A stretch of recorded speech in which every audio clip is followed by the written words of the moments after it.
sini kami kelompok Juanda akan mempresentasikan tugas kami, yaitu tentang kabinet Juanda. Di sini sebelumnya perkenalkan, nama saya Raffi Muhammad Ajayi. Di sini saya sebagai moderator dan rekan saya yang bernama nama saya Nadril, Nama saya Farsa Firdausya Sigi. Nama saya Dafar Fadauzan.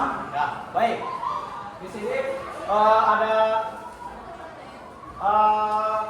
waktu pemerintahan, partai koalisi, partai oposisi, kebijakan, hambatan-hambatan, faktor kejatuhan dan dokumentasi. Nah, selanjutnya ada sejarah. Apa sih kabinet Juanda itu yang akan disampaikan oleh Najib? Sejarah kabinet Juanda adalah salah satu kabinet pemerintahan yang penting dalam sejarah Indonesia. Dibentuk pada tahun 1957.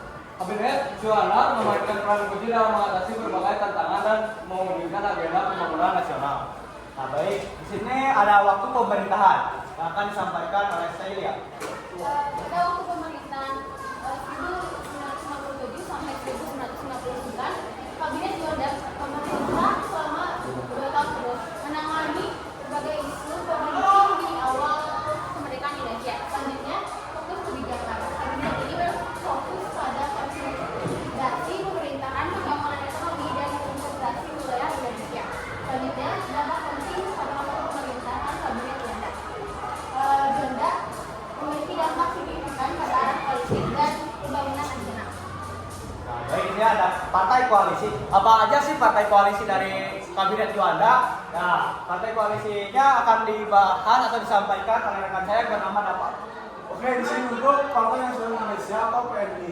Partai utama yang mendukung Kabinet Juanda mewakili pemerintah dan birokrasi sipil. Yang kedua ada di Partai Komunis Indonesia atau PKI. Berkoalisi dengan PNI menjadi bagian penting dari Kabinet Juanda. Yang selanjutnya adalah Partai Sosialis Indonesia atau PSI. Juga turut serta dalam koalisi dan menyuarakan agenda Ya, jadi sosial partai- dan ekonomi. Ya, jadi partai koalisi dari Kabinet Juanda itu ada 4. Yaitu ada 3, Partai Nasional Indonesia atau PNI. Dan keduanya ada Partai Komunis Indonesia atau PKI, dan selanjutnya ada PSI, Partai Solidaritas Indonesia. Selanjutnya ada partai koalisi dan ada juga partai oposisi. Dalam Kabinet Juanda ada partai oposisi. Apa aja sih partai oposisi dalam Kabinet Juanda yang akan disampaikan oleh Pasar? Yang pertama di sini ada Partai Masyumi, partai Islam terbesar yang menolak bergabung dengan Kabinet Juanda. Yang kedua ada Partai Rakyat Nasional, organisasi politik nasionalis yang kritis terhadap kebijakan Kabinet Juanda. Lalu yang ketiga ada PPRI, partai regional yang menentang dominasi Jakarta dalam Kabinet Juanda. Nah, jadi partai oposisi dari Kabinet Juanda itu sama ada 3, yaitu Partai Masyumi, yang keduanya Partai Rakyat Nasional, yang ketiganya Partai Regional Republik Indonesia. Nah, selanjutnya ada kebijakan Juanda. Apa aja sih kebijakan-kebijakan dalam Kabinet Juanda itu yang akan disampaikan oleh saya sendiri? Yaitu, satu, ada pembangunan ekonomi. Kabinet Juanda fokus pada industrial, pertanian, dan infrastruktur untuk mendorong pertumbuhan ekonomi. Jadi partai kebijakan Juanda ini berfokus untuk kemajuan infrastruktur di negara. Yang keduanya ada konsolidasi pemerintahan, upaya memperkuat kewenangan pemerintahan pusat dan birokrasi dalam mengatur negara. Ya, selanjutnya ada integrasi wilayah, mengatasi separatisme daerah dan memperkuat identitas nasional Indonesia. Ya, jadi kebijakan itu sangat mungkin bagus. Nah, selanjutnya ada hambatan Juanda. Apa aja sih hambatan-hambatan dalam Kabinet Juanda itu yang akan disampaikan oleh rekan saya yang bernama Celia.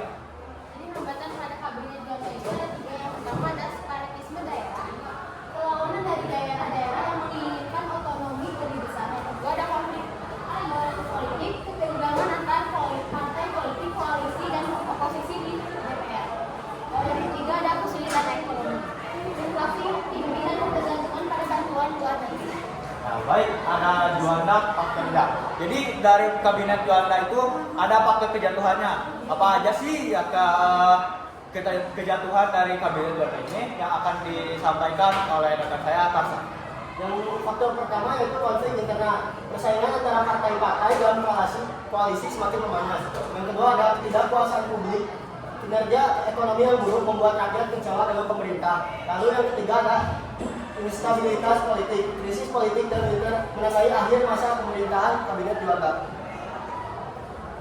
Nah, di sini ada lampiran atau dokumentasi dari Kabinet Juanda. Ini pada tanggal 9 April 1957 sampai 10 Juli 1999 itu Kabinet Juanda berjalan. Selanjutnya, ya, mungkin cukup sekian presentasi dari kelompok kami. Maaf bila ada kesalahan kata dan kata. Wassalamualaikum warahmatullahi wabarakatuh. Kasihan.